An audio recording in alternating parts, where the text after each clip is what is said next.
Fala pessoal, tudo bem? Como é que vocês estão? Sejam muito bem-vindos a mais um João Mendes Entrevista, esse nosso espaço para conversar sempre com algum convidado especial. Sabe qual é a trajetória, como é que estudou, o que que fez.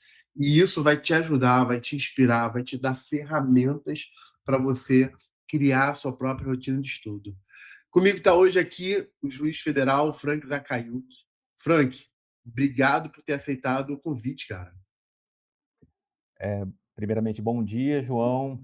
Na verdade, é uma satisfação estar aqui para ter esse bate-papo com vocês. Como eu disse aqui anteriormente, antes da gente começar, É, tenho uma satisfação muito grande pela sua pessoa, sobretudo como professor, tá. Então é uma grande satisfação estar aqui. legal, legal, obrigado. Foi bacana, a gente estava aqui, pessoal, a gente estava aqui falando aqui um pouco antes de começar a entrevista, e aí o Frank até comentou que estudou com ênfase, fez uma turma de segunda fase comigo, mas isso, o mais importante é a gente saber aqui a trajetória. Frank, cara, a gente quer saber tudo. A gente quer saber como foi chegar à magistratura federal, né? Você sempre quis ser juiz federal, foi uma coisa que surgiu no meio do caminho. Você passou por outras carreiras, você advogou. Como é que foi desse momento de sair da faculdade até chegar? Quanto tempo foi essa jornada? Enfim.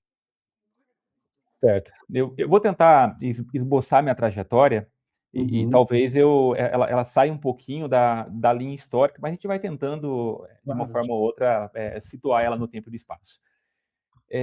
Eu Quando eu iniciei a faculdade de direito, e vou iniciar pela faculdade de direito, eu não pensava em ser magistrado federal, e a verdade é que, quando eu terminei meu ensino médio e eu entrei na faculdade, eu sequer entrei na faculdade de direito.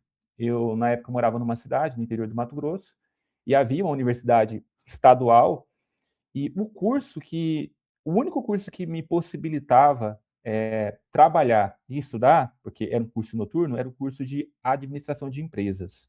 Então eu fiz o vestibular, fui aprovado no vestibular dessa universidade estadual, Unemat, a propósito, do Mato Grosso, e iniciei o curso.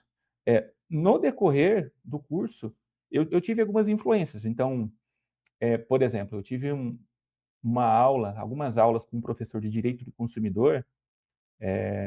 E o meu professor era um advogado, e era a minha aula preferida do curso.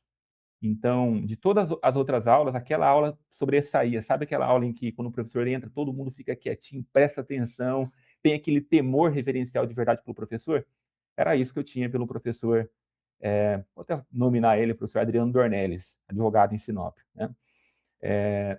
E isso me inspirou. Na época, eu trabalhava numa gráfica, trabalhava no CLT.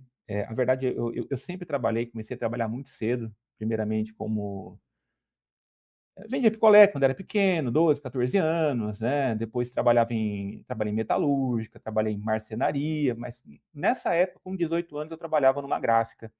Então, durante o dia eu trabalhava na gráfica, eu já era pai, tinha a minha família, comecei também a minha vida pessoal muito cedo, né, então com 18 anos de idade eu já era pai da minha filha, da minha primeira filha. Então, eu trabalhava durante o dia, à noite fazia faculdade. Eh, Só que houve um momento em que eu percebi, e nessa época eu nem tinha ideia do que era concurso público, nem tinha ideia do que era carreira pública, muito menos ser magistrado federal, que eu percebi que, a CLT, existia um teto muito baixo. Eu percebia isso, que aquilo não era para mim. Sem querer desmerecer os colegas de trabalho, mas era aquilo que eu percebia. Foi então que eu comecei a buscar outras alternativas para minha vida.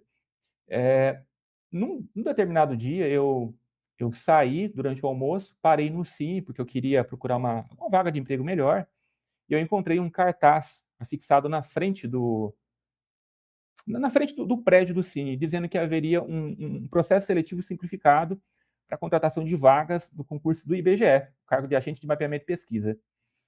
E na época, isso foi em 2007. Na época a remuneração era R$ 600 mais auxílio alimentação. E aquilo para mim já era melhor a minha vaga de CLT, né, do que a minha função de CLT. Então o que que eu fiz? Eu E eu comecei a estudar, peguei o edital, rascunhei numa folha de caderno, fiz uma tabelinha ali, segunda-feira vou estudar português, na terça-feira vou estudar raciocínio lógico, depois geografia, enfim. Fiz uma preparação de mais ou menos uns 4 meses e aí passei. Foi então que eu pedi demissão da minha função de CLT e entrei no IBGE. Ali eu tive contato a um outro mundo, que é o mundo do serviço público, né. Para começar, a minha vida melhorou demais. Melhorou demais porque, primeiramente, no cargo de CLT, eu trabalhava 9 horas e 15 por dia, eu trabalhava de pé, era uma linha de produção de fábrica. Então eu não podia fazer nada, não podia estudar. E era extremamente cansativo. No IBGE, aquilo me permitia, quando eu não tinha que fazer deslocamento, fazer pesquisa, não estar ligando, eu ficava sentado numa cadeira, numa sala com ar-condicionado. Então, tinha colegas que ficavam papeando, tinha uma senhora que ficava fazendo um crochê, tinha gente que ficava, não existia WhatsApp na época, ficava, assim, jogando aquele joguinho de cartas do Windows, que eu esqueci o nome agora, mas o pessoal fazia isso. Paciência, E né, paciência. paciência, exatamente. E, eh, e eu já estava preocupado, porque eu já tinha minha filha Laura, já tinha família, e eu sabia que esse não era um cargo efetivo. Era um cargo, era uma contratação por tempo determinado, por até 2 anos, então eu já estava preocupado como é que seria o fim. Foi daí então que eu busquei editais, na época existia um site famoso que sempre colocava todos os editais, todas as contratações públicas, e eu encontrei uma notícia dizendo que o concurso do IBGE, desculpa, do INSS estaria saindo, em breve.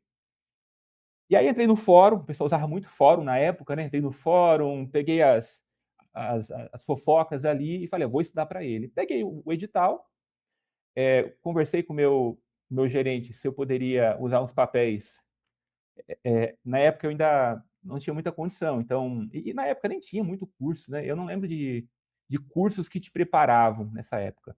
Imprimi ali Lei 8.212, Lei 8.213, acho que o decreto 3.048, que são instrumentos, atos normativos essenciais, né, para a área previdenciária. Peguei meus livros do ensino médio, português, matemática, raciocínio lógico, montei rascunhei a minha estratégia de estudo, e estudei 6 meses. E aí passei, em segundo lugar, e aí eu assumi numa outra cidade, uma cidade próxima onde eu estava. Na época eu já estava no terceiro semestre no curso de administração de empresas. Foi então que eu cheguei a esse meu professor e falei para ele: "Professor, olha, acabei de passar nesse concurso aqui, do INSS, gosto muito do curso de ADM, mas lá não tem a faculdade, então não tem como eu transferir o curso".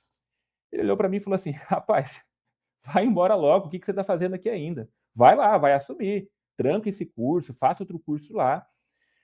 Aí eu tranquei o curso de ADM e tomei posse. Eu tinha 19 anos à época, não, 20 anos à época. Então eu tomei posse no meu cargo de técnico de seguro social no INSS, foi em 2008, eu tinha 20 anos.